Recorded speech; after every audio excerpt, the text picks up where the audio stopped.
শুক্রবার সকাল থেকেই লেপার্ডের গর্জন শুনতে পেলেন স্থানীয় বাসিন্দারা। কাছে গিয়ে দেখলেন একটি পূর্ণবয়স্ক লেপার্ড খাঁচায় বন্দী হয়ে ছোটাছুটি করছে।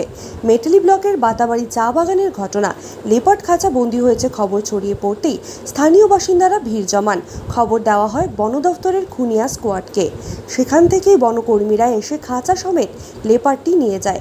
উল্লেখ্য, সন্ধ্যার পরেই বাতাবাড়ি চা বাগান থেকে শ্রমিক মহল্লায় ঢুকে পড়েছিল লেপার্ড। নিয়ে যাচ্ছিল ছাগল ও গরু, যার ফলে আতঙ্কে স্থানীয় বাসিন্দারা বাড়ির বাইরে বের হচ্ছিলেন না। বাগানের রাত্রি পাহারাদারেরাও আতঙ্কে বাগান পাহারা দিচ্ছিলেন। বাগান কর্তৃপক্ষের তরফে চিতাবাঘ ধরতে বন দফতরের কাছে খাঁচা বসানোর আবেদন জানানো হয়। এরপর 24শে জুলাই বাগানের 5B সেকশনে ওই খাঁচা বসানো হয়।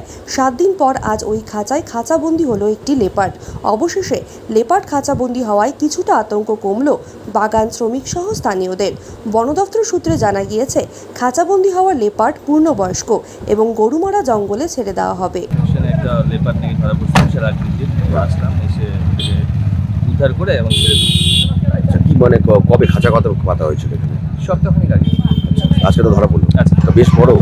ভালোই বড়। এখন কি করা হবে?